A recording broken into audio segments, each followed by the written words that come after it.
Wizards of the Coast and Hasbro handed the community a giant win in the saga of the open game license agreements.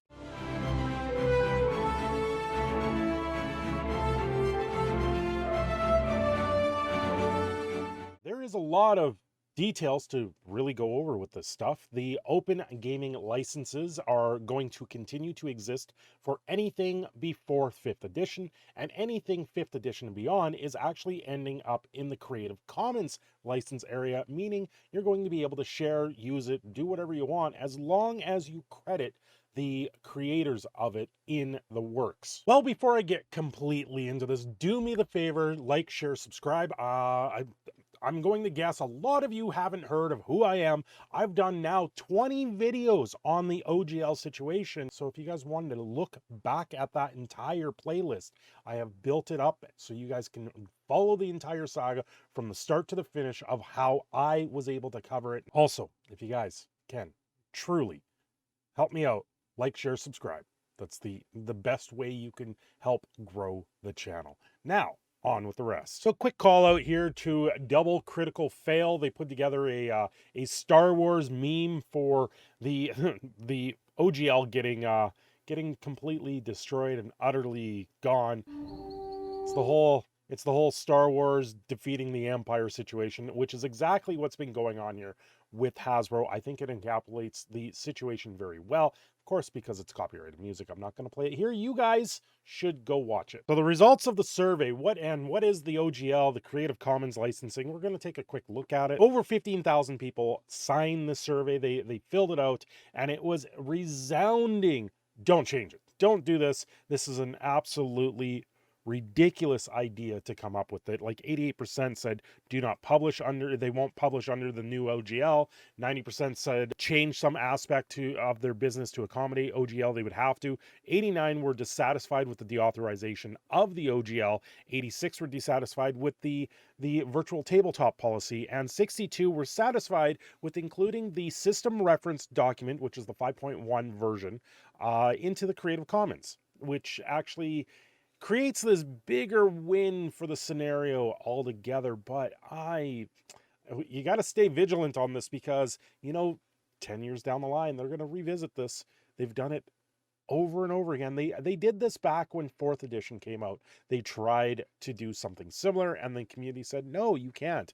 This is clearly one of those situations where what Hasbro was trying to do was not going to go very well.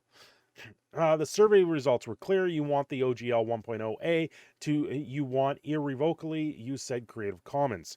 The feedback was such high volume, and its direction is so plain, that we are now active. We are leaving the OGL 1.0A in place as is, untouched. They're not touching it at all. We are also making the entire system rules reference document 5.1 available under the Creative Commons license. You choose which you prefer to use. So anything, if you're building a world and an adventure for anything before 5th edition, it comes under the OGL. Anything new comes under 5.1. And it's quite simple. It's just you've got to put in a couple things saying this is referencing Wizards of the Coast original and its derivative work from Dungeons and Dragons. So it also comes down to if you're using classes and species that they used in their game. This Creative Commons license make the content freely available for any use. We don't control that license and cannot alter it or revoke it. It's open and irrevocable in a way that doesn't require you to take our word for it, and its openness means there is no need for a virtual tabletop policy. Placing the SRD under the Creative Commons license is a one-way door. There is no going back. So once it's placed in there as an open source material, you're not taking it back. It's open. It's there for the community to use. Our goal is to deliver what you wanted. So what about the goals that drove us here in the first place? We wanted to protect the D&D play experience for the future. We still want to do that with your help. We're grateful that the community is passionate and active, because we need your help protecting the game's inclusive and welcoming nature. And that's right here is Wizards of the Coast saying it has been inclusive and welcoming for years. So all of these articles that came out talking about how there's people being racist, gatekeeping, all of this stuff about it, right here, it's done. It's done. D&D is now the most open it can be. This now means that Wizards of the Coast should not continue down the path of pushing their own agenda-driven politics into the game. They should just let it be open. Write stories. Write amazing stories. Write bad villains. That's what it comes down to. We wanted to limit the OGL to tabletop RPGs. With this new approach, we are setting that aside and counting on your choices to define the future of play. Here's the PDF of the SRD 5.1 with the Creative Commons license. By simply publishing it, we place it under a irrevocable Creative Commons license. We'll get to host it. We'll get it hosted in a more convenient place next week. It was important to take this step now, so there's no question. Link there. And they are closing the OGL survey for the 1.2 OGL early. It wasn't supposed to come down for another week, but with 15,000 people saying don't do this, and it's overwhelmingly. We'll keep talking with you about how we can better support our players and creators. Thanks as always for continuing to share your thoughts. Kyle Brink, executive producer of Dungeons and Dragons. Well, this is it's a major win for the entire community, for anyone that wants to play D&D. It is now open and free to play. You still buy the books, you still play with the game rules, but now that it's out in the open, you do what you want once you own it. Like it's very simple. You want to make a crazy adventure and draw from D&D with the elves or the dwarves or the dragons or the dungeons. You want to make reference to a dungeon that was made by Dungeons and Dragons, then you can do it, and there is no worries about it anymore. Now, there is some things that you might want to stay vigilant on. You want to keep this in check, but having it come open to the market like that is going to better create consumer confidence. It's going to better create creator confidence in what we can do with our ideas. So the SRD, or the System Reference Document 5.1, is provided to you free of charge under the terms of the Creative Commons Attribution 4.0 International License. You are free to use this content in any manner permitted by the license, as long as you include the following attribution statement in your own work. This work includes material taken from the System Reference Document 5.1 by Wizards of the Coast LLC and available at this website.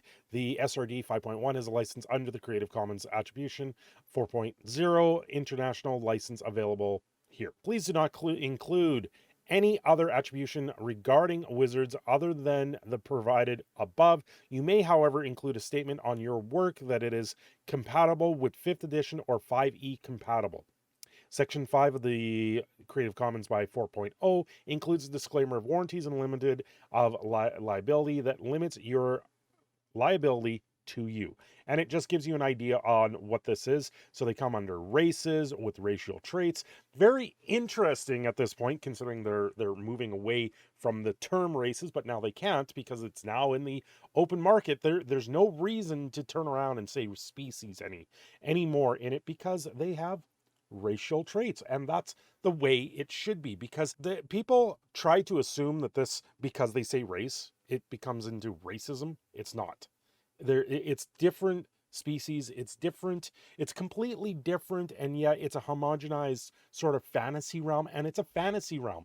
It's not what's happening in reality. What happens in reality is completely separate from a fantasy realm. So you've got the dwarf, the elves, the halflings. 403 pages enter the Creative Commons license. So anywhere in there, people may not even realize that they're using this stuff, but this is only if you're going to publish it. If you're doing homebrew, I wouldn't even worry about it.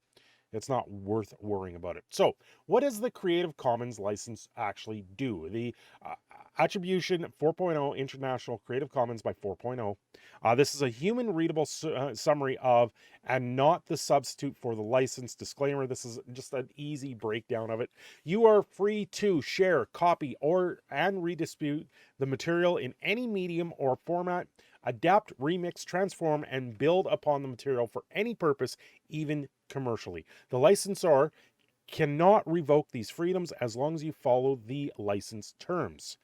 Under the following terms, attribution, you must give appropriate credit, provide a link to the license, and indicate if changes were made. You may do so in any reasonable manner and not in any way that suggests the licensor endorses you or your use. No additional restrictions. You may not apply legal terms or technologies, measures that legally restrict others from doing anything the license permits. Notices. You do not have to comply with the license for elements of the material in the public domain or where you use is permitted by an applicable exception of limitation. No warranties are given. The license may not give you all the permissions necessary for your intended use. For example, other such rights as publicly, privacy, and moral rights may limit on how you use the material. So this is just a quick breakdown on it. If you want to know more, it's easy. Just look it up and you can read. It's like a huge legal document, but this is the easiest breakdown on it all. Well, I think I've spoken enough at length on this topic. I'm hoping maybe we can move on from this, maybe actually start creating something, or maybe just enjoy ourselves and not see this entire community explode. We're gonna see creators come out of the woodwork now. I know Paizo has their own sort of org system coming forward, their own open gaming license. So we're gonna see a lot more creators in this space. You know what? Honestly, it comes down to market cap. If you create something the market wants and enjoys, the market will take it and run with it, and it will go to the moon and back. And that's all we can ask at this point. I've been your proud Canadian Phoenix, Sinner Shadow. I'm signing off here. Don't forget to like and subscribe, and I will see you all next time.